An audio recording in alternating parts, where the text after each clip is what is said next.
आपण आयुष्यभर पैशांसाठी काम करतो. सकाळी उठतो, नोकरीवर जातो किंवा आपला बिझनेस असेल तर बिझनेसच्या ठिकाणी जातो. दिवसभर काम करतो आणि महिन्याच्या शेवटी आपल्या हातामध्ये पगार येतो. हा पगार येतो तसाच जातो. त्यातल्या काही पैशांची आपण थोडीशी बचत देखील करतो. बाकी पैसे जे आहेत ते खर्च होतात. अशीच एकामागणे एक वर्ष निघून जातात आणि मग कधीतरी आपल्याला प्रश्न पडतो की एवढी धडपड मी केली पण नक्की काय मिळवलं? आयुष्यभर फक्त आणि फक्त बिलं भरण्यासाठी माझा जन्म झालाय का? की माझी देखील काही स्वप्न आहेतच की माझ्या मुलांचं भविष्य आहे, माझं स्वतःचं घर मला घ्यायचं आहे, आई बाबांची माझी काळजी आहे, माझी निवृत्तीनंतरचं आयुष्य कसं असेल, ही सगळी स्वप्न आपल्या प्रत्येकाच्या मनामध्ये असतात. पण त्यांना वास्तवात आणण्यासाठी काय लागतं? तर पैसा लागतो. आणि यासाठी आपल्याला काय करायला लागतं? तर इन्व्हेस्टमेंट करायला लागते. आपण जर महिन्याच्या बजेटचा विचार केला तर आपल्या लक्षात येईल की महागाई रोज वाढत आहे. आज 100 रुपयामध्ये जी वस्तू तुम्हाला मिळते ती उद्या 200 रुपयांना मिळेल. पैसा जर तुम्ही घरामध्ये तसाच ठेवला किंवा बँकेमध्ये तसाच ठेवला तर तो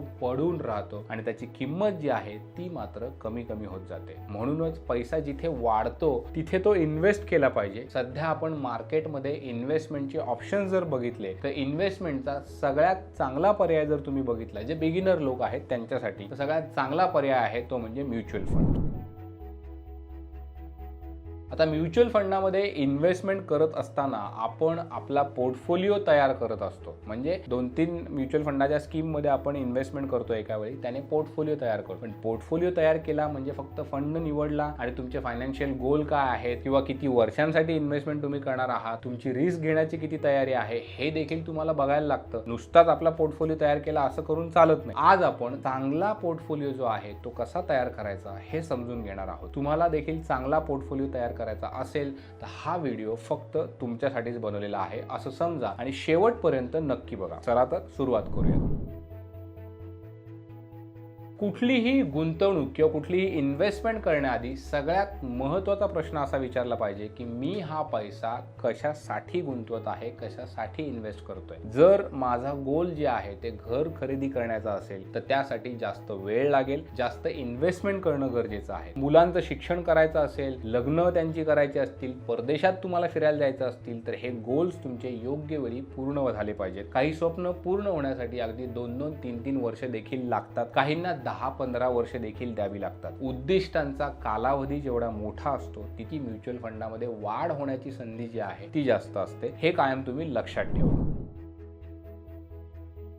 म्युच्युअल फंडामध्ये इन्व्हेस्टमेंट करत असताना इन्व्हेस्टर्सचा स्वभाव कसा आहे याचा मोठा परिणाम म्युच्युअल फंड पोर्टफोलिओवर होत असतो. आता तुम्ही म्हणाल हे कसं, तर आपण एक उदाहरण बघूया. काही लोक काय करतात की थोडं मार्केट पडलं की घाबरून जातात. काहींना मार्केटमध्ये जे सातत्यानं चढ उतार होत असतात त्याने फारसा फरक पडत नाही. ज्यांना रिस्क कमी घ्यायची आहे त्यांनी सुरक्षित इन्व्हेस्टमेंट करावी. पण जर इन्व्हेस्टरला मार्केटमधील होणारी जी घसरण आहे किंवा चढ उतार जे आहेत त्याची भीती वाटत नसेल आणि तो जर लॉंग टर्म आपली इन्व्हेस्टमेंट चालू ठेवू शकणार असेल तर त्याला जास्त फायदा देखील मिळू शकतो. कारण मार्केटमध्ये तुम्ही जेवढी जास्त वेळ इन्व्हेस्टमेंट करत राहाल तेवढा जास्त फायदा तुम्हाला होऊ शकतो. तशी संधी जी आहे ती जास्त उपलब्ध होऊ शकते.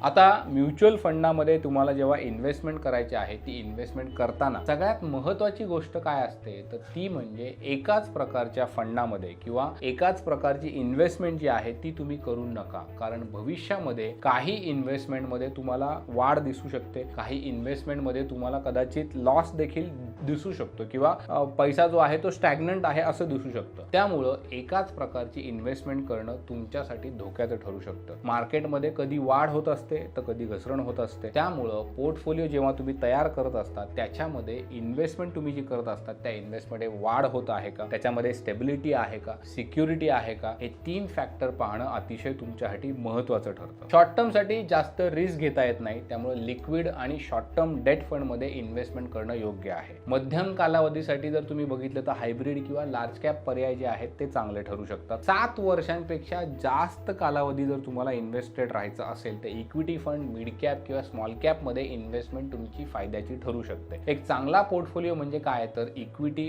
डेट आणि सोन्यामध्ये जी इन्व्हेस्टमेंट आहे त्याचा योग्य बॅलन्स साधला जाणं, योग्य समतोल साधला जाणं. यामध्ये इक्विटीमध्ये वाढ तुम्हाला मिळते, डेट तुम्हाला एक प्रकारची सुरक्षितता देतं, सोनं काय करतं तर संकटाच्या काळामध्ये तुम्हाला संरक्षण देतं. त्यामुळे इन्व्हेस्टमेंट एकाच बास्केटमध्ये न ठेवता वेगवेगळ्या फंडामध्ये विभागून करणं तुमच्यासाठी फायदेशीर असतं, डायव्हर्सिफाय करणं फायदेशीर असतं. इन्व्हेस्टमेंट ही एका पायावर उभी असलेली खुर्ची नसावी तर ती चौफेर असावी. हे तुम्ही लक्षात घेतलं तर तुमचा इन्व्हेस्टमेंटचा प्रवास जो आहे तो काहीसा सुकर होऊ शकेल. पण अनेक लोकांची मोठी चूक होते ती म्हणजे सोशल मीडियावर किंवा एखाद्या मित्राने सांगितलं म्हणून ते इन्व्हेस्टमेंट करतात. त्याने इन्व्हेस्ट केले ना मग मी पण करतो, सगळे करतायत ना मग मी पण करतो, सध्या ट्रेंडिंग आहे मग पैसे टाकून बघू. यामुळं तुमचं मोठं नुकसान होऊ शकतं. कुठलाही फंड निवडण्यापूर्वी त्याचा इतिहास काय आहे, त्याचा फंड मॅनेजर जो आहे त्याचा एक्सपिरियन्स काय आहे, त्याचा रेकॉर्ड कसा आहे, फंडचा एकूण एक्सपेन्स रेशो किती आहे, त्याच्या इन्व्हेस्टमेंट गोल जे आहेत ते काय आहेत हे समजून घेणं तुम्ही गरजेचं असतं. स्वतःचा पैसा काळजी पूर्वक तुम्ही इन्व्हेस्ट केलेला पाहिजे. हे सगळं पाहिल्याशिवाय जर तुम्ही इन्व्हेस्टमेंट करत असाल तर तुम्ही डोळे बंद करून खड्ड्यात उडी मारताय असं म्हटलं तर वावगं ठरणार नाही. जर तुम्हाला म्युच्युअल फंडामध्ये कमी पैशामध्ये इन्व्हेस्टमेंट करायचे असेल तर यासाठीचा सगळ्यात चांगला पर्याय म्हणजे काय तर सिस्टमॅटिक इन्व्हेस्टमेंट प्लॅन, SIP. यामध्ये तुम्ही काय करता की दर महिन्याला ठराविक रक्कम इन्व्हेस्ट करता आणि ती हळूहळू हळूहळू वाढत जाते. मार्केट पडलं तर तुम्ही जास्त युनिट्स खरेदी करतात, मार्केट वर गेलं तर तुम्ही कमी युनिट्स खरेदी करता. म्हणजे मार्केट कसं आहे याची चिंता न करता तुमचे तेवढेच पैसे आपोआप दर महिन्याला गुंतवले जातात. त्यामध्ये सातत्यानं वाढ होत राहते.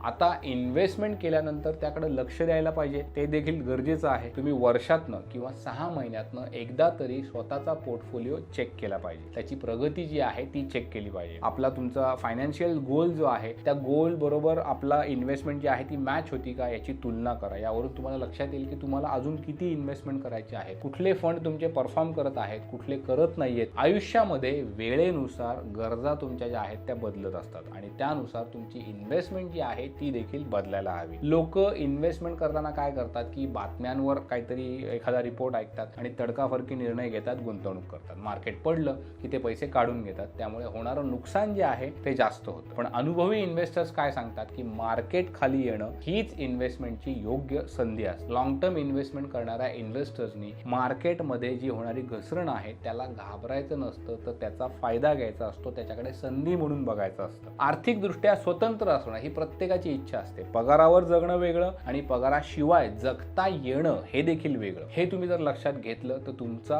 प्रवास जो आहे तो अतिशय व्यवस्थित होईल. म्युच्युअल फंडामध्ये कुठलाही चमत्कार होतो का तर नाही, पण योग्य नियोजन असेल, प्लॅनिंग, योग्य फंड तुमच्याकडे असतील, नियमित इन्व्हेस्टमेंट करायची तुमची तयारी असेल, योग्य वेळी योग्य निर्णय घेण्याची तुमची तयारी असेल तर मध्यमवर्गीय व्यक्ती देखील करोडपती होऊ शकतं. त्यामुळे पैशाला बसू देऊ नका, त्याला कामाला लावा, कारण तुमचं स्वप्न पूर्ण करण्याचं काम तुमचा म्युच्युअल फंड पोर्टफोलिओ करणार आहे. आजचा तुमचा जो काही योग्य निर्णय आहे तो तुमचं भविष्य बदलू शकतो. त्यामुळे लवकरात लवकर इन्व्हेस्टमेंट सुरू करा. पैशाला तुमच्यासाठी मेहनत करू द्या. तुम्ही मेहनत दुसरीकडे सुरू ठेवाच निश्चित. तुम्हाला हा व्हिडिओ जर आवडला असेल तर लाईक करा, शेअर करा आणि चॅनेलला सबस्क्राईब करायला अजिबात विसरू नका. सोबतच तुम्ही कुठल्या म्युच्युअल फंडामध्ये गुंतवणूक करता हे आम्हाला कमेंट्समध्ये नक्की सांगा. सध्यासाठी आपण इथे थांबूयात. पाहत राहा पैसा पाणी.